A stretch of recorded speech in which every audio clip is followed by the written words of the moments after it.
Je suis en train d'enregistrer cet épisode vers la fin du mois d'août. L'été est en train de tirer à sa fin. Il commence à faire froid. Malheureusement, on n'a pas eu un été très chaud. Et je me suis dit, si vous êtes comme moi et vous voulez que l'été dure un petit peu encore, la meilleure chose à faire, c'est de faire un road trip. Et la meilleure façon d'avoir le meilleur road trip, c'est d'avoir, oui, de la bonne compagnie, oui, mais deuxièmement, une playlist ou quelque chose à écouter dans la voiture qui va être digne de vous faire passer un très bon road trip. Et je me suis dit, comme à Lecteurs Lounge, on est là pour aider la communauté de lecteurs. Pourquoi pas vous présenter 3 podcasts qui vont rendre vos road trips absolument extraordinaires. Premièrement, j'espère que vous êtes comme moi et que depuis quelques années, j'ai substitué la musique que j'écoute dans ma voiture beaucoup pour des podcasts. Alors, les podcasts que j'écoute dernièrement sont très reliés à des livres. J'adore non seulement aller dans les librairies, acheter des livres, emprunter des livres, mais j'aime aussi écouter des podcasts qui parlent de livres. Je sais pas s'il y a un nom clinique pour ce genre de dépendance-là, mais en tout cas, bon. Fait que, une des choses que j'aime vraiment écouter, c'est des podcasts et surtout des podcasts littéraires. Je vais faire 3 recommandations. Ces recommandations-là, il y en a en français, il y en a en anglais, il y en a sur différentes plateformes. Qu'est-ce que je me suis assuré, c'est que vous aviez plusieurs épisodes à écouter, comme ça dans votre road trip, vous n'êtes pas interrompu. Alors, je commence par numéro 1, quelque chose de plus familier, quelque chose de montréalais, quelque chose de québécois, mais que vous pouvez accéder à travers la plateforme audio. C'est Plus on est de fous, plus on lit. C'est une émission qui n'existe plus malheureusement, mais ça a été une de mes influences. En tout cas, j'ai des influences pour cette émission-là. Depuis plusieurs années, j'ai écouté cette émission-là. Et si vous voulez avoir de super chroniques littéraires, des entrevues avec des auteurs, il y a le combat des mots, c'est aussi dans cette émission-là qu'il y a eu le combat national des livres. Le combat des mots, c'est deux artistes qui se font une joute verbale. Il y avait aussi un résident poète qui était très connu. Alors, c'est une émission, oui, qui parle de livres, mais avec tellement de débordements musicaux, juste comme vraiment un party littéraire. Alors, si vous voulez beaucoup d'épisodes à regarder, à écouter, si vous voulez, si vous savez que votre road trip, c'est pour une période de temps, mais allez, puis prenez juste une semaine du combat des livres, national des livres, par exemple. Ou sauvez-vous des épisodes puis prenez plein de combats des mots. Fait que organisez-vous quelque chose pour que le road trip soit bien ficelé. Deuxième recommandation, si vous parlez anglais, puis celui-là je l'écoute à travers Spotify, c'est If Books Could Kill. Tout est dans tout, le nom dans le fond ça le dit, c'est si des livres pouvaient tuer. C'est un podcast qui est quand même assez nouveau, mais il y a à peu près une vingtaine d'épisodes, qui lui prend des livres qui ont vraiment affecté les États-Unis, qui ont eu un énorme succès de vente, qui ont eu un énorme succès de vente et qui ont souvent influencé la façon de penser des gens aux États-Unis et souvent un petit peu plus loin.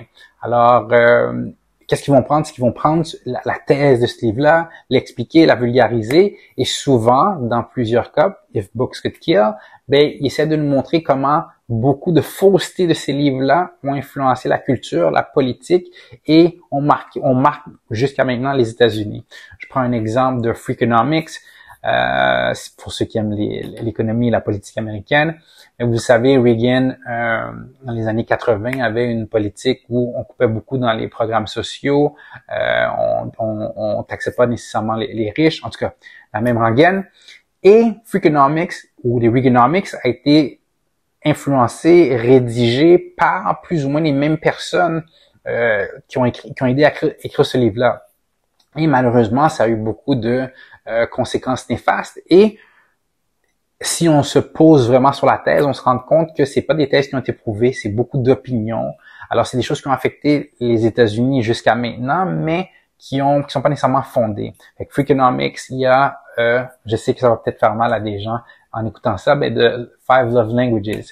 Pas pour dire que c'est complètement un mythe, mais il se pose vraiment sur la question, il se base sur des études. Il y a un des 2 animateurs est un avocat, puis l'autre, c'est quelqu'un qui a travaillé beaucoup dans le communautaire, beaucoup d'OGN. Alors, ils se connaissent beaucoup dans le domaine. Alors, c'est ça, ils vont prendre des sujets qui ont influencé les États-Unis. Et, par exemple, qu'on parle de 5 Love Languages, on en parle tout le monde en parle maintenant. Bon, là, ils vont derrière. Est-ce qu'il y a vraiment une science derrière? Est-ce que c'est vraiment plus de la pop psycho qui est juste bien brandée? Fait que, ils font ça avec beaucoup d'humour, beaucoup de références. Fait que c'est intelligent, c'est drôle, c'est bien fait. Puis, il y a d'à peu près une trentaine d'épisodes. Il y a Atomic Habits, si vous êtes quelqu'un qui avait lu ce livre, c'est un livre d'affaires. Il y a Freakonomics, comme je vous disais. Il y a The Five Love Languages. Il y a The Rules, qui est un livre qui expliquait aux femmes comment se comporter en voulant fréquenter des hommes. En tout cas, fait que plein de livres qui ont influencé les États-Unis. Fait que c'est super bien fait. If Books Could Kill. Moi, j'écoute ça sur Spotify. Encore une fois, je vais arrêter. Je vais faire un petit parenthèse juste pour vous dire, si vous n'êtes pas encore abonné, il faut absolument vous abonner.